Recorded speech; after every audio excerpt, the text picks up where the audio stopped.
Welcome to the program. My name is Simon Barrett, and this is another in my ongoing series, The Week in Reviews.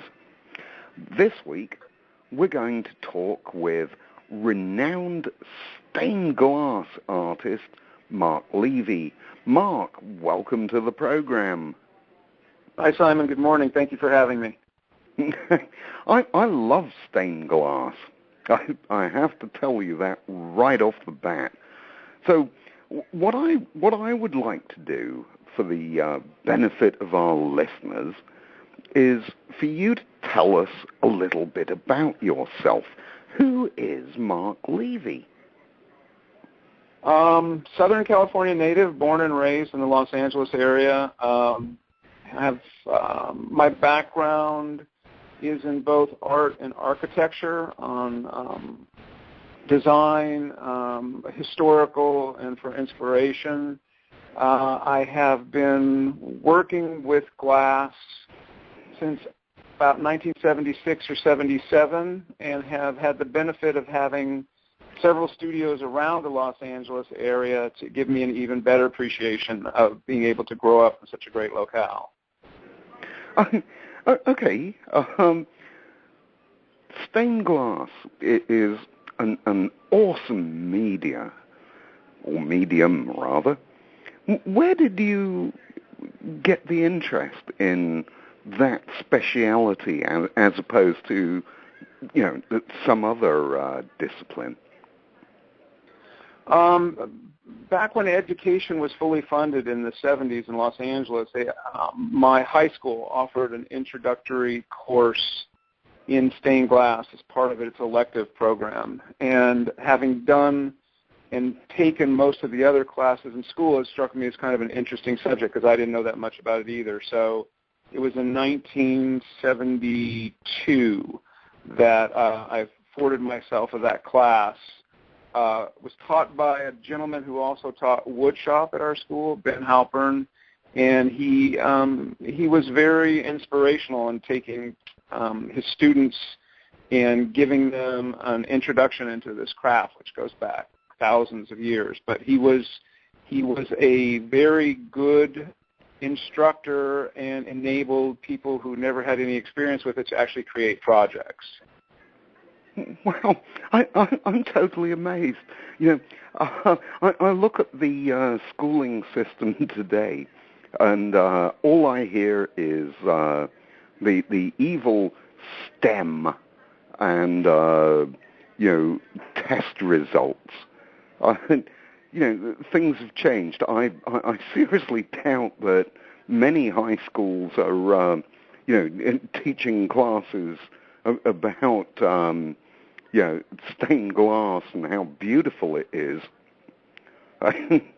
Do you have? Yeah, I was very fortunate that I was in public school at a time where there was a lot of funding for things that we don't see anymore, like physical education or the arts and stuff like that.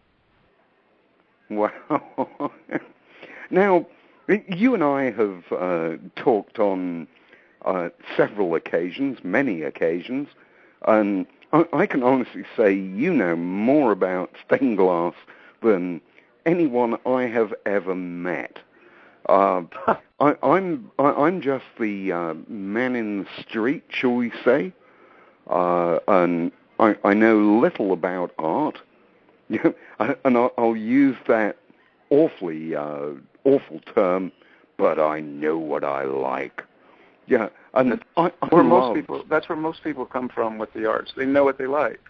Right, and I do love stained glass. Is there a favorite artist that you admire, or a style that you admire? As far as just the art, any of the modern artists, Motherwell, Deaconborn, Anthony Caro, Frankenthaler, any of those modern period of artists I like. I think that my influences in my work are almost equally based on architecture as much as they are on art. I'm a frustrated architect, having taken schooling in architecture but just never getting around to taking my board. So I would say that my interest in architecture and art is what's predominant in my work. As a stained glass artist, there's a gentleman by the name of Narcissus Quagliata, who I took a study course with in 1980, who is internationally known today for his craft, and I would say he's probably my contemporary inspiration in stained glass.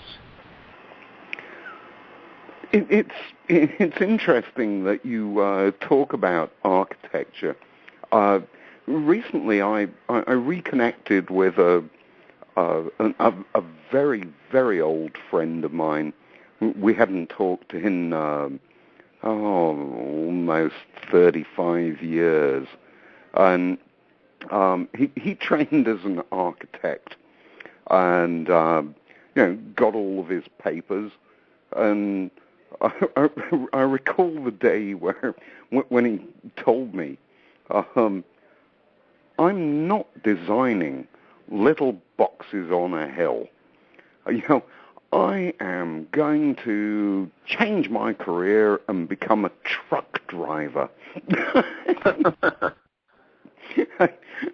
And he did that for a while, but subsequently he's become a playwright and various other reincarnations. But you see a distinct connection between architecture and stained glass? Well, stained glass is an art form. Stained glass is it's a art form of taking small pieces of glass and affixing them together in a lead or copper foil matrix. So the art form itself is what stained glass is. The art that it can be interpreted in, whether it's modern or traditional or Eastern or Western, is unlimited. So you can have very, very traditional stained glass and you can have very, very modern stained glass. So the architectural implications for it are just using the medium of small pieces of glass and lead and copper foil, but doing designs and projects that are very architecturally based, meaning that it's interpreting what the architect was trying to design. It's bringing light into a space in a particular way that the architect may want it to flood through his building. So architecture is just one interpretation of how stylistically stained glass can be done, as it can be done in contemporary or modern or traditional in that regard. Silly layman's question here. You mentioned lead. It sounds like a fairly dangerous process, fusing bits of glass together. Is it technically a very difficult process? Technically, once you learn it, no, it's not difficult. Like anything, like any materials that you work with, you need to respect the materials that you're working with and take precautions, whether you're a chemist and you're working with chemicals or you're a photographer and you're working with chemicals. It's just respecting the materials and taking precautions with them. And other than that, it is been around for the length of time that it has, because it is an art form that, while you need to take precautions in working with it for safety, is one that still breeds projects of all sorts all over the world. All right, I'm going to spring a question on you because it directly relates to something I'm going to be asking you about a little later on in this interview. Life is a series of ups and downs. Tell us about the Northridge earthquake and how it affected you. Yeah, we live in Southern California here, so we are very, very prone to earthquakes. The earthquake that hit Los Angeles in 1994, I had the benefit of being in a studio for about 10 years in North Hollywood, California, and I had outgrown the space So in December of 93, I went looking for a new studio, and I went looking all over Los Angeles trying to find a good space, and I actually found one in Chatsworth, California. And it had everything that I was looking for. It benefited me from location, and it benefited me from the space, the working environment. So I remodeled it and put in a gallery, a studio, a workspace, and had everything ready by probably the beginning January 1994. Unfortunately, after looking all around Los Angeles, I actually had selected a place for a new studio that was 2 miles from the epicenter of the Northridge earthquake. So about a month later, when the earthquake hit, my studio was basically destroyed. And life happens that way. We all have the unexpected events that we have no control over. So it altered the course of my work in many ways, and gave me a healthy respect for Mother Nature and her effects on the planet. As I understand it, you were scheduled to put on a display at a very, very well-respected art show. Tell us a little bit about how you dealt with the fact that your works had been destroyed by the earthquake. I believe it was in May of that year I was scheduled to do a very highly regarded art show, and in the gallery and the studio I had probably half a dozen or a dozen pieces ready to do for the show that were in the gallery. And unfortunately they were all destroyed, and when I got the courage, which took me about 2 or 3 days to get out to the studio because I knew how close it was to the epicenter, and the freeways were down, and I knew when I walked in it wouldn't be a pleasant sight.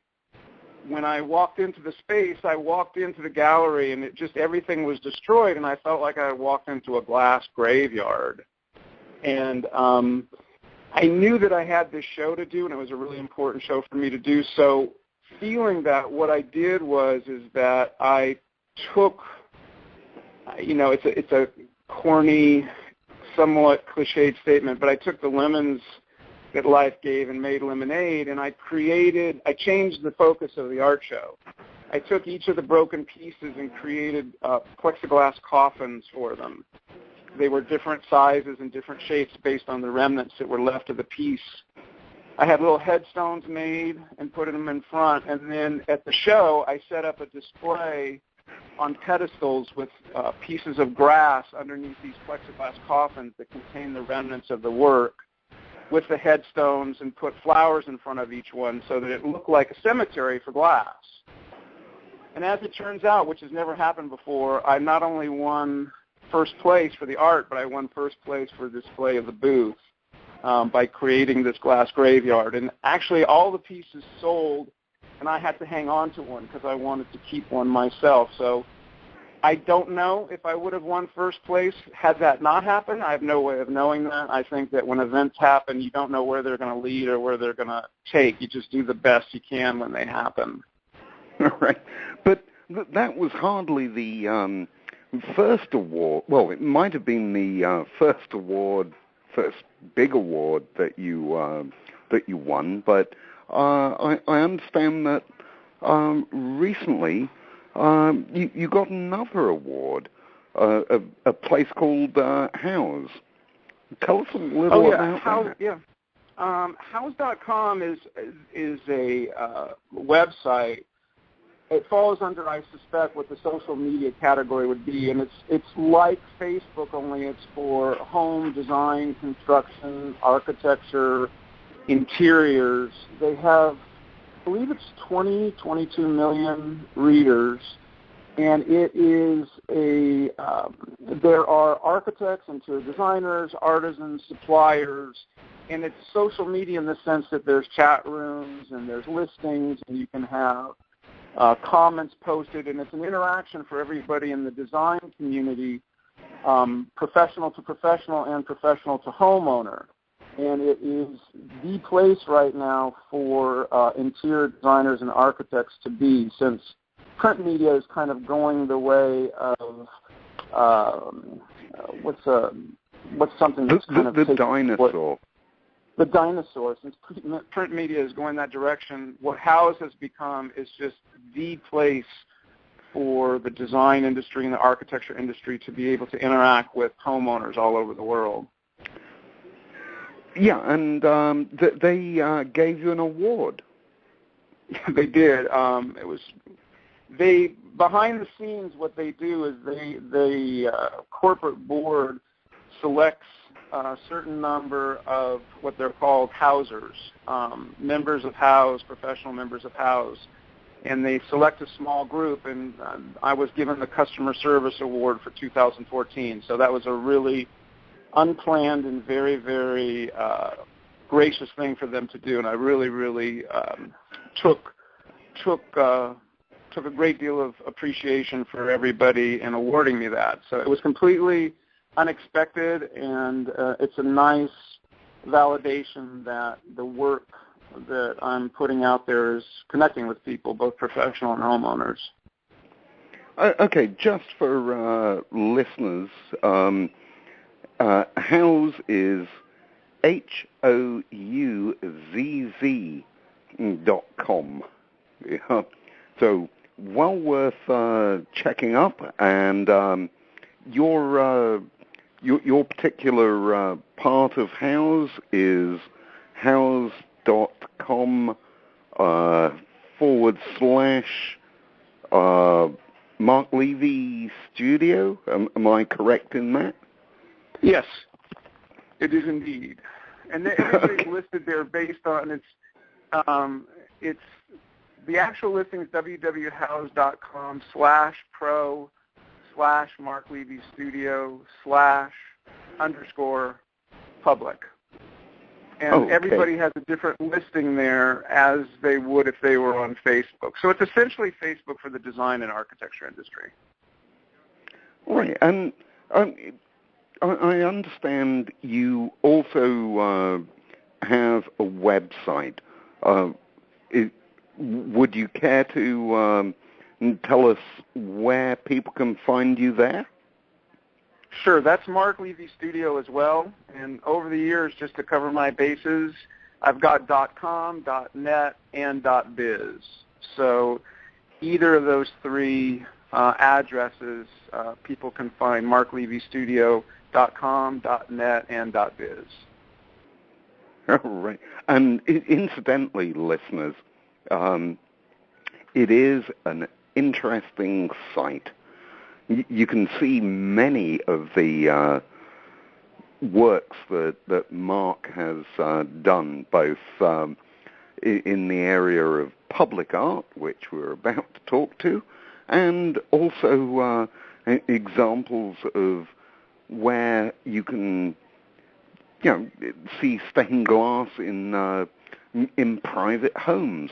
In fact, a mutual friend of ours, Manny Barling, which is how I first heard your name, has a couple of pieces in his home, and he is just delighted with them. So there you go, Mark. Yeah, pat on the back. Well, thank you very much. Yeah, Manny and I met about 10 or 12 years ago, and I had the benefit of working with him for several areas in his house. And he's a very colorful guy, and we put in some really colorful pieces in his home, and it is nice to know that he's pleased with everything that we did there. And actually, one conversation I had with him was all about how wonderful it is to walk into the room, and depending on the time of day and the position of the sun and the weather, the stained glass window always reflects beautiful light. I'm sure that's something you've heard from other clients. Well, the interesting thing about stained glass as a medium is that it is equal parts stained glass and Mother Nature. Without light, stained glass is really a celebration of light.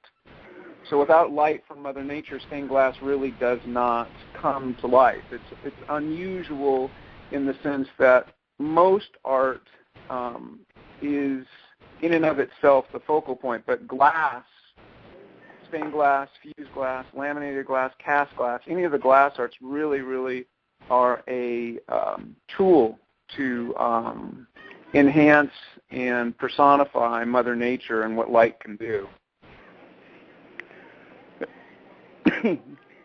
But light isn't static. I think that's the real point. Yeah, it does. I mean, it's a moving thing. It's an organic form, and light is different depending on what time of year, what time of day, where you are on the planet. It's an ever-changing spectrum, and that's why what stained glass does is celebrates it, because a window can have 15 different looks or 25 different looks depending on what the light is like during the day. If there's clouds moving, if it's bright, if it's overcast, it has a completely it looks different all the time, all year long, depending on what kind of light is hitting it, both during the daylight hours and the setting sun. So it really is interactive with Mother Nature. Okay, let's change the subject slightly. Earlier on, I mentioned public art. Let's start at the very beginning with a thumbnail sketch.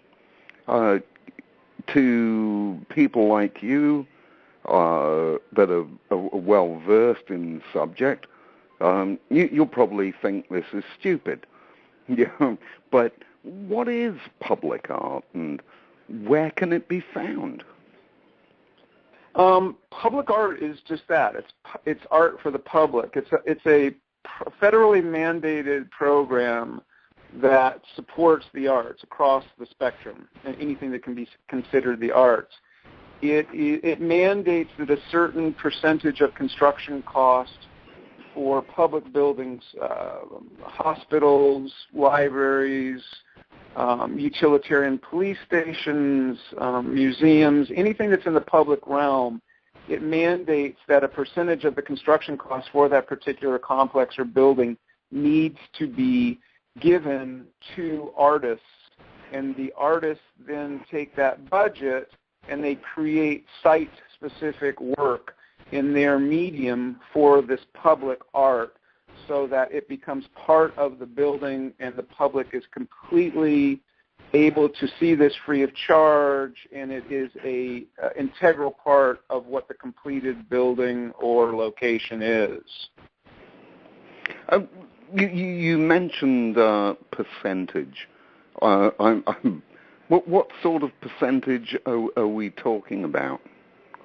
It varies. Every state, and it depends on what country you're in, of course, but in the United States, generally speaking, it's 1% to 2% of construction costs for a project, and it's set aside so that when an artist is either expressed interest or contacts regarding a public art project, they know exactly the budget that they will have for the project. It's already predetermined. So there's no pricing that really goes on. You agree to do the work for the budget that's allowed by the public art.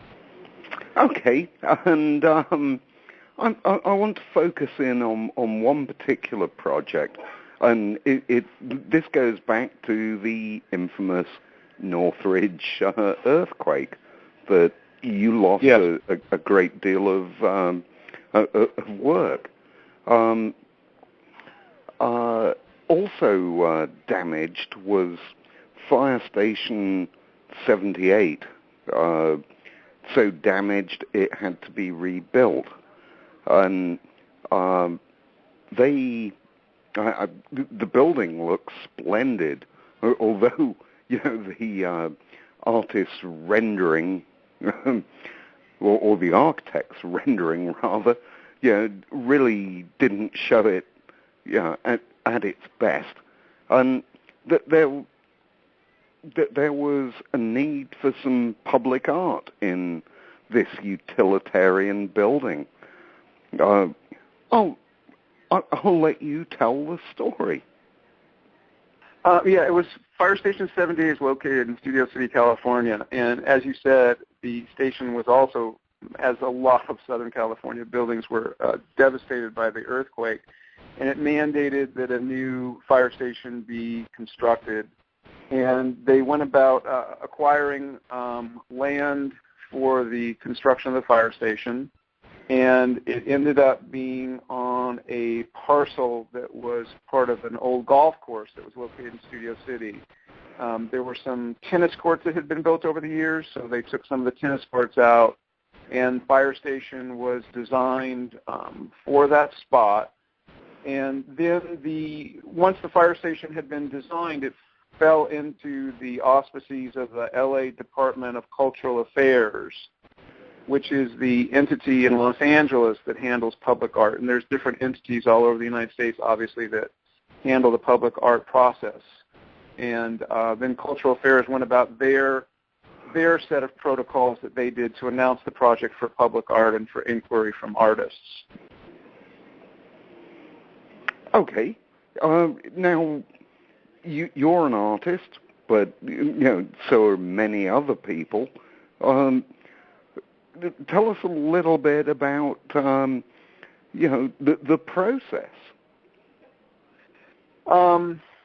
With public art, whatever the agency is that handles public art, artists through the community or networking know about the entity and contact them and let them know that they would like to be notified of public art projects.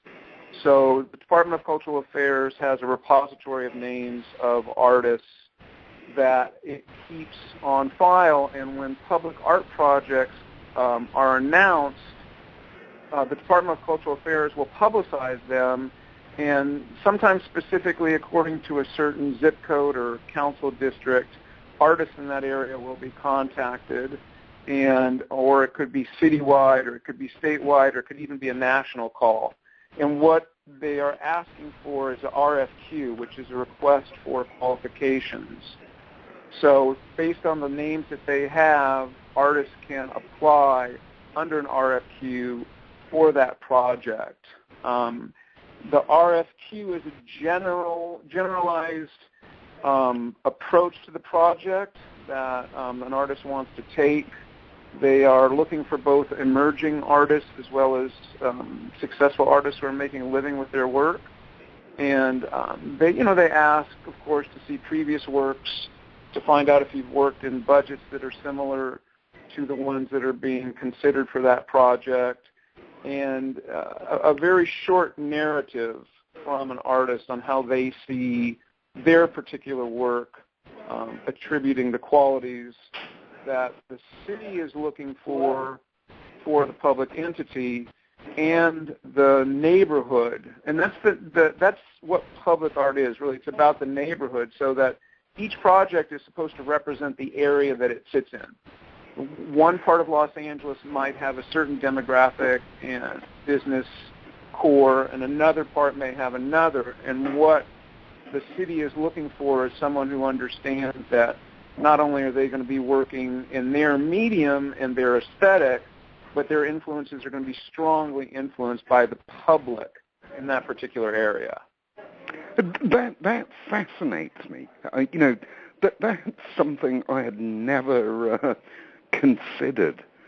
You want to make the art special to the neighborhood, the area. Right. Yeah. Right. How on earth do you go about? How on earth do you go about doing that? Well, in Studio City is basically the home of television and film production, and has been for Los Angeles for going back as far back as when LA was first settled. There were ranches out here that they used to film all the old black and white westerns on.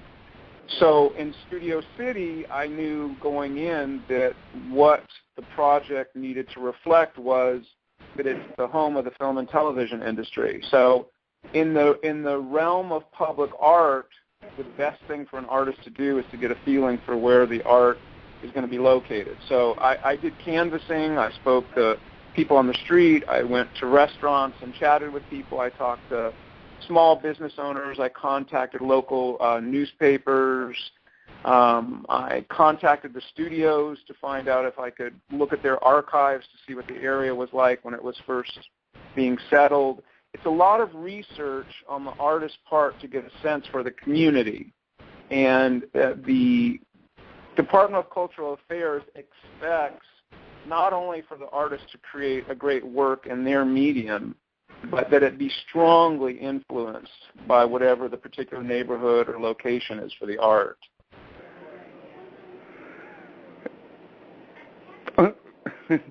I can't imagine how much work that is.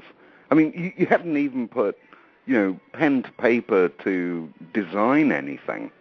Is this a long process?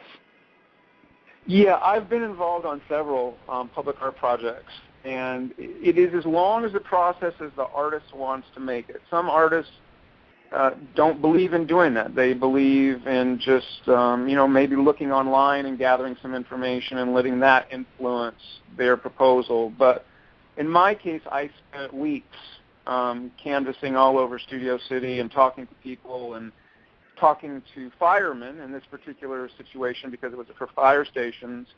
And I would, whenever I had the opportunity, I would talk to the firemen and I would ask them how do they work and how do they live in the space.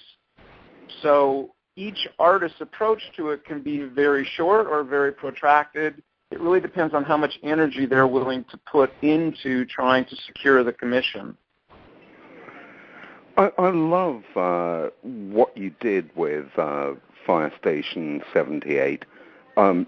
Would you care to explain? I know it's hard to do on radio. It's easy to see in pictures, and I will certainly put some photos up. Sure. The architect basically, in the process after the RFQ, there's the RFP. So from the either hundreds or thousands of applications that may come in, then what they do is they request an RFP, which is a request for a proposal. So this is very, very specific now. They want to know what you're proposing. They want to see designs. They want to understand exactly what you're doing. Part of this is engaging with the architect. In Studio City, they had designed 2 locations on the front of the fire station. There was a large tower that's the stair tower that had a large window, and then there was a window directly next to it on the other side, and that was the architect's original vision and was a suggested place for art, not necessarily stained glass, but any kind of art. My suggestion was that there was another wall that faced north. It was completely masonry. And the staircase went up there, and it was just a perfect place to have a series of additional windows that followed the architectural line, again, bringing the architecture into the project, that followed the architectural lines of the staircase. So I made a contrary presentation proposal to the architects to modify that wall and put in an additional 3 windows. And the proposal obviously was accepted. I was awarded the commission. In the design of the project, as I had put in the narrative that they wanted, it was the home of film and television, Studio City. So what I did was I let film sort of be my guiding force in my design and try to interpret it both architecturally and decoratively for the building.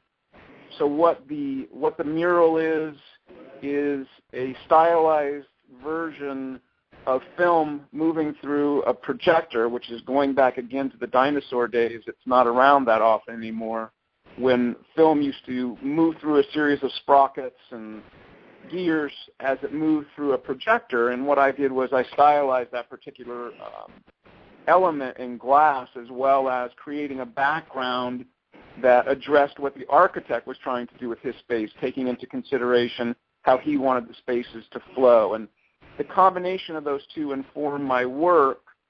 And in the stair tower, which was the main window, what I decided to do was I wanted to do something that had not been done before. So what we did was we created a clock in laminated infused glass, and the clock is solar powered, and it's completely functional, and it sits atop the window. So bringing all these elements into play,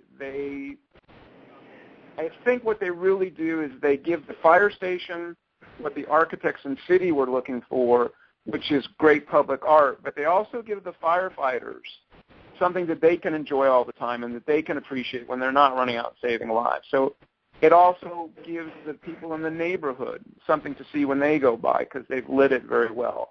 So it addresses the three important factors that exist in public art, namely the public, namely the building, and then the city entity that's going to occupy the space. I have to admit that I love the clock. Was that your idea or someone else? It was my idea, and it ate into the budget, because the budget is fixed, and it was a really expensive addition. But I wanted to do something. All fire stations have to have clocks. I don't know what the particular reasoning is, but it's something that they require. And rather than having something utilitarian someplace else in the building, my conversations with the architect engaged him into letting me do this. So it had not been done before. It was a really complicated addition. It involved fusing glass and laminating it and special types of glass called dichroic glass, which is something that NASA developed for the space program as a means to protect ultraviolet from coming into the space capsules as they re-enter the atmosphere. So it's a really tricky material to work with. And then we had to fabricate creating this clock into the leaded stained glass windows behind it and then have it all work. So it was a challenge that I didn't need to take on, but it was something that I really wanted the piece to have. Oh, I think it's just a wonderful addition to the work. Now, thank you. You're very welcome. Now, I believe this all happened several years ago, so you're not involved in the planning process anymore. But what sort of reaction did you get from the public and indeed the fire station people, when they saw the finished product?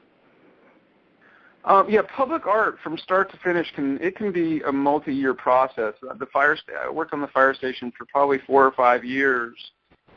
Once it was done, the response from the community, the response was just wonderful from all parties, from the firemen's union and the city and the architect and the councilman and the local district. Captain Carson, who is captain of the station, who I work with very closely on the project, was really, really, really enamored with the piece, obviously because they get to enjoy it all the time. And he was so taken with it that what he asked me to do outside of the realm of public art was, he explained that fire stations have tours all the time. It could be school children, it can be political, it can be fundraising, and he wanted everybody who encountered the work to know about it. So he asked me, outside of the scope of public art, to create an art piece on the wall at the bottom of the staircase, which is the inside of the mural, telling the story about the fire station and how it was destroyed in the earthquake and the public art and the stained glass, so that when they do have tours and they do have people in, either he or other firefighters will be able to reference this so everybody can have a really engaged moment with the work and understand why and how it's there. So all around, I was really fortunate to get a lot of congratulatory comments from those involved. You said it the project was 4 or 5 years. Would you do it again? Yes, and I have. I mean, I've done other public projects for the city as well. So it just depends. Artists like public art, obviously, because it has a high notoriety value, but it also refines the artist process so that by trying to do this, what you have to do is you have to exceed yourself. You have to continually not only have your art evolve, but be able to interpret it for different purposes and different locations and for different city functions. So the fire station, I've done several libraries, and it really is, it's a lot of work. It's a lot of hierarchy in dealing with all sorts of city entities, from engineers to attorneys and inspectors, but it is also a great way to be able to, in the most basic of terms, as I said, I'm a Los Angeles native, and it was a great place to grow up, and it's a great place to still live. So at the root of it all, there's still something about being able to give back to the city and be able to put something out there in a way of saying thank you for having the opportunities I've been afforded, for the successful business that I have, and for being able to grow up and live in a great place. I love your attitude. Most people are just out for themselves. I'll do this if you give me this. But it sounds more like you're saying public art, you will do it at a fixed budget and let people enjoy it. Yeah, I'm a big believer. I mean, I think the current term for it is pay it forward, but I'm a big believer in that you put back to that which you've been able to benefit from in all realms throughout however people live and interact, is that I believe that you put back to that which you've been able to benefit from. So it's a mutually beneficial project, public art. I think for me personally, as I just said, I benefit and the city benefits. So I think it's a win-win situation for everybody. But I do really believe in that notion of paying it forward, because you need to put back. I believe you need to put back from that which you have benefited, and I think it's also said as to whom much is given, much is expected. So I think it's been said different ways over the years. It's certainly not my stamp on it. It's just a good attitude to have, and I like to abide by it. Oh, I think it's a great attitude. I'm looking at the clock on the radio station, and we're running a little short on time. But I do have one last question, and you can dodge it if you want. Would you? Okay. Would you care to tell us some of the projects you're working on right now? I've got a few, multiple projects going on. I'm working on a resort for a Mexican coastal town down in Baja. I've got several residential projects that I'm working on, and one in particular that I wish I could say more about, but there's a privacy clause going on, is for a yacht. And it is enormous, and it's what's the word? It's a very, they're trying to keep a lid on it and not have a lot of notoriety.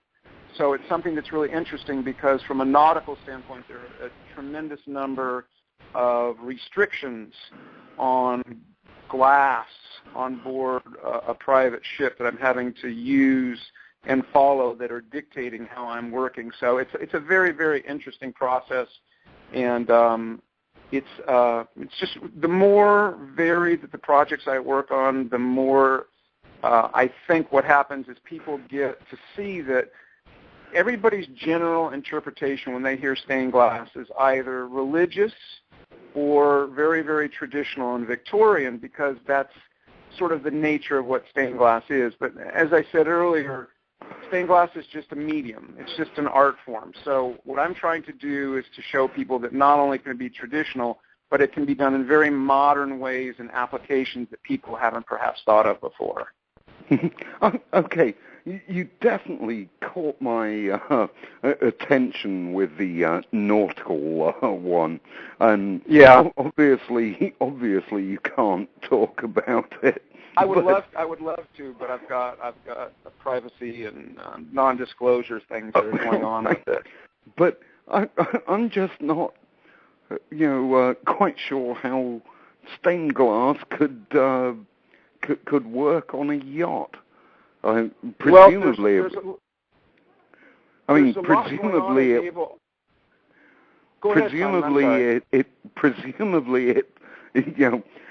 it wouldn't be a porthole.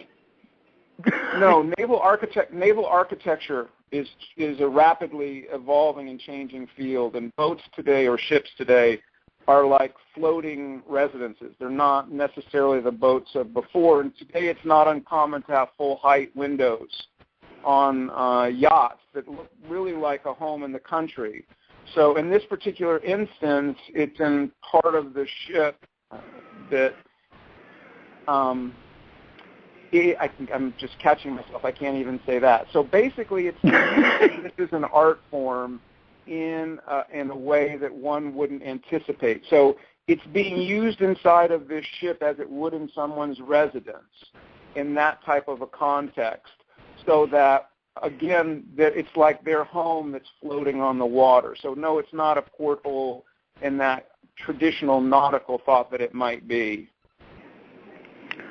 Okay, I won't ask any more questions about the project. But, I appreciate that. I don't want to find myself in deep water. Oh, bad pun. But I do hope that you will keep me informed, and when you can talk about it, I would love to discuss it with you. I would certainly love to discuss it with you as well. Our time is up. Do you have any parting comments that you would like to make? I think that as the topic that you basically were bringing up today about public art, I think it's really, really important that that the arts continue to be supported, because what they do is they reflect so much of society. I mean, if you look back as far as we can historically, the archaeological things that we see and the finds that we make, whether it goes back as far as cave paintings from, early man to Pompeii and what's left there, the art that is left behind is a great measure of the society that it was created for. So I think that the support of the arts and public art continuing to be able to allow artists to express their work and their time as well as the public, I think is a really important thing. And there's so many cutbacks in government now. I hope that public art remains fully funded and continues to bring forth some of the great stuff it has over the years.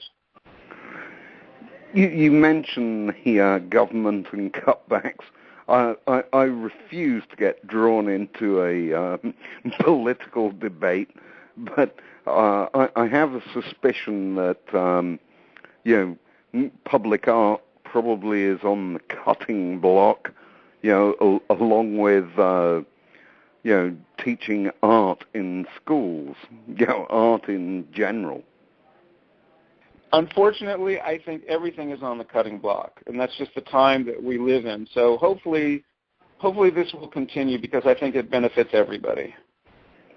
Mark, I really, really want to thank you for taking time to talk to us today. And My I'm pleasure. sure, Thank you for having me.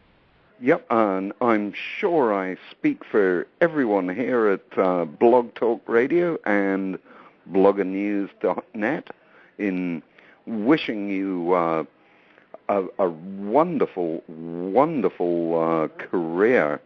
And let's keep in touch. Yes, Simon, thank you very much for your time, and I think that what you're doing is a really valuable commodity in the realm of the blog sphere, as I think it's referred to. Yeah, I hate it. Right?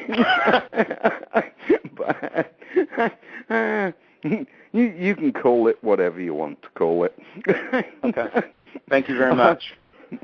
Until next time, this is Simon Barrett wishing everyone a happy, healthy, and safe week. We'll be back again soon. Till next time, goodbye.